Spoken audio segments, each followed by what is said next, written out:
ঈদযাত্রায় মাদারীপুর ও সাভারে মহাসড়কের পরিস্থিতি জানাতে সরাসরি যুক্ত হচ্ছেন সহকর্মী শিবশঙ্কর রবি দাস এবং শাহিনুর রহমান। আমরা প্রথমে চলে যাচ্ছি মাদারীপুরে। রবি, মহাসড়কে যানবাহন ও যাত্রীর চাপ কেমন দেখছেন? কোথাও যানজট সৃষ্টি হয়েছে কিনা, সার্বিক চিত্র কেমন দেখছেন, কি তথ্য রয়েছে? লাবণী, যেটা আপনি বলছিলেন যে আসলে কিন্তু ঈদের ছুটির উপলক্ষে মহাসড়কগুলোতে কিন্তু যানবাহনের চাপ আমরা দেখতে পাচ্ছি। আমি এই মুহূর্তে রয়েছি ভাঙা ঢাকা হাইওয়ে এক্সপ্রেসওয়ের পাঁচচর এলাকাতে রয়েছে এবং এখানে কিন্তু আমরা দেখতে পাচ্ছি যে গত 2 দিনের ন্যায় আজও কিন্তু সকাল থেকে যানবাহনের চাপ রয়েছে এবং ঢাকা থেকে কিন্তু বিভিন্ন যানবাহনে চড়ে মানুষ কিন্তু দক্ষিণবঙ্গের 21টি জেলার বিভিন্ন স্থানে যাচ্ছেন এবং সকাল থেকে কিন্তু চাপ রয়েছে এবং এখানে কিন্তু এই মহাসড়কে কিন্তু যাত্রীদের হয়রানি নিশ্চিতে এবং কি যাত্রী সেবা নিশ্চিতে কিন্তু হাইওয়ে পুলিশের যেটা জানিয়েছে, তারা কিন্তু বিভিন্ন পয়েন্টে কিন্তু তারা টহল টিম রয়েছে এবং পুরো মহাসড়ক জুড়ে তারা টহল দিচ্ছেন এবং একই সাথে কিন্তু যানবাহনের দুর্ঘটনা এড়াতে তারা গতি নিয়ন্ত্রণে কিন্তু মহাসড়কের বিভিন্ন পয়েন্টে স্পিড গার্ড নিয়ে অবস্থান নিয়েছেন এবং তারা চাচ্ছেন যে সব কিছু মিলিয়ে একটি সুন্দর সুস্থ সুন্দর পরিবেশে যাতে একটা ঈদ নির্বিঘ্নে মানুষ করতে পারে, উদযাপন করতে পারে এবং সবশেষে ঘরে ফিরতে পারে, এই ব্যবস্থা নিশ্চিত তারা কিন্তু সকল ধরনের প্রস্তুতি নিয়েছেন এবং এটাই আমাদেরকে জানিয়েছেন এবং এটাই আমরা দেখছি। এখন এই বিষয়ে কিন্তু আমাদেরকে আরও জানাবেন আমাদের সাভার থেকে সহকর্মী মোহাম্মদ সাহিল।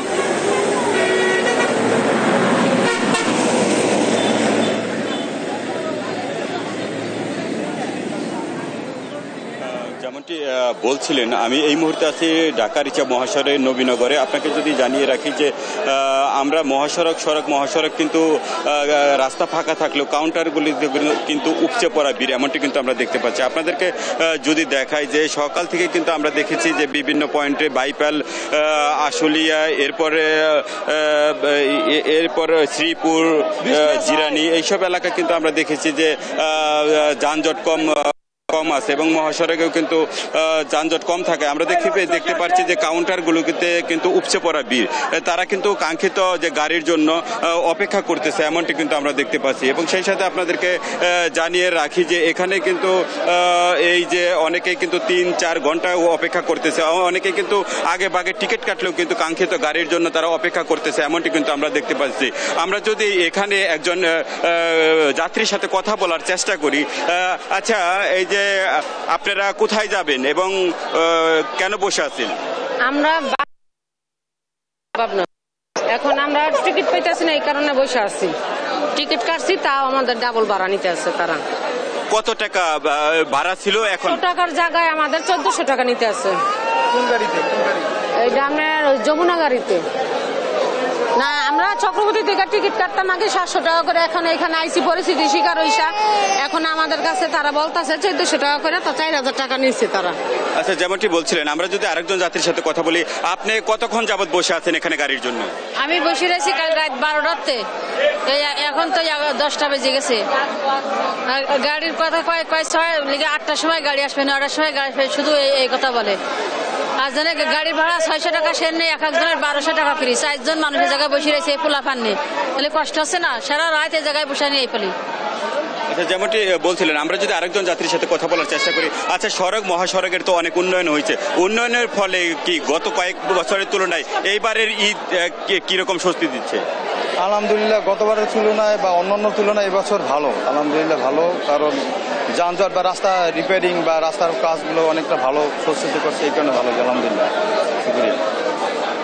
যেমনটি বলছিলেন, আসলে আমরা যদি আপনার জানিয়ে রাখি যে মহাসড়কে কিন্তু বিভিন্ন গুরুত্বপূর্ণ পয়েন্টগুলোতে, বিশেষ করে বাইপাল মোড়, নবীনগর মোড় এবং প্রত্যেকটি গুরুত্বপূর্ণ স্পটগুলোতে হাইওয়ে পুলিশ, ঢাকা জেলা পুলিশ এবং ট্রাফিক পুলিশের কিন্তু দায়িত্ব পালন করতেছে দিন রাত সমানে, আমরা দেখতে পাচ্ছি। এবং এখানে কিন্তু যাত্রীদের অভিযোগ আছে যে ভাড়া দ্বিগুণ হারে ভাড়া আদায় করছে, যে 600 টাকার ভাড়া 1200 টাকা, 700 টাকার ভাড়া 1400 টাকা নিচ্ছে। নিচ্ছে, এমনটি কিন্তু যাত্রীরা আমাদেরকে জানিয়েছে। আমরা কিন্তু কাউন্টার মাস্টারদের সাথে কথা বলেছি, তারা কোনো অবস্থাতে মেনে নিতে পারছে না যে ডাবল ভাড়া, কিন্তু তারা বারবার বলতেছে যে এখানে ঈদকে পুঁজি করে তারা কিছু ভাড়া বাড়তি নিচ্ছে। এবং আমরা দেখেছি যে এখানে প্রচুর লোক দাঁড়িয়ে আছে, যারা যাত্রী দাঁড়িয়ে আছে কাঙ্ক্ষিত গাড়ির জন্য।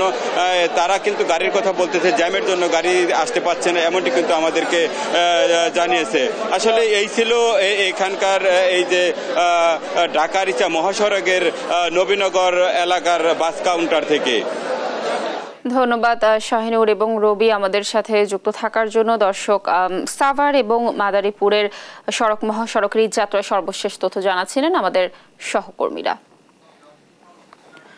দর্শক, ঈদযাত্রার আরো তথ্য জানাবো আপনাদেরকে। এবার গাজীপুর এবং নারায়ণগঞ্জ থেকে যুক্ত হবেন আমাদের সহকর্মী নজরুল ইসলাম এবং বিল্লাল হোসেন। আমরা প্রথমে চলে যাচ্ছি গাজীপুরে, সেখানে রয়েছেন সহকর্মী নজরুল।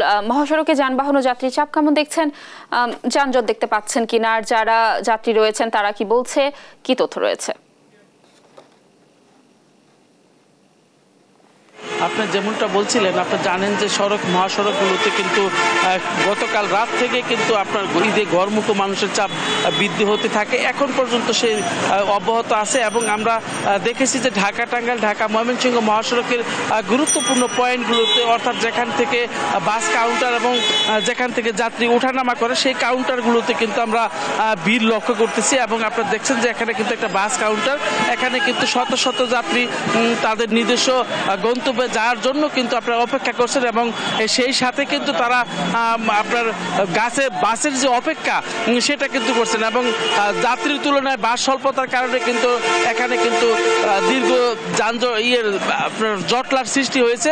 এছাড়া মানুষ কিন্তু বিভিন্নভাবে তাদের ঈদে ঘরে ফিরছেন এবং কেউ বাসে করে বা ট্রাকে করে, পিক আপ ভ্যানে করে এবং মোটর সাইকেলে চড়েও কিন্তু যার যার গন্তব্যে যাচ্ছেন। আপনারা জানেন যে আজকে দুপুরের পর কিন্তু সকল ধরনের পোশাক কারখানা যে রয়েছে সেটি ছুটি হয়ে যাবে। ছুটি হওয়ার পরে কিন্তু মহাসড়কের চাপ আরও বাড়তে থাকবে এবং সেই জন্য পুলিশ প্রশাসন এবং জেলা প্রশাসনের উদ্যোগে কিন্তু বিভিন্ন চিহ্নিত যে 5টি পয়েন্ট রয়েছে সেই পয়েন্টগুলোতে কিন্তু তারা আপনার মনিটরিং করছেন এবং বিভিন্নভাবে কিন্তু কোথাও কিন্তু গাড়ি দাঁড়াতে দিচ্ছেন না এবং সাথে সাথে কিন্তু পুলিশ সরিয়ে দিচ্ছেন, অর্থাৎ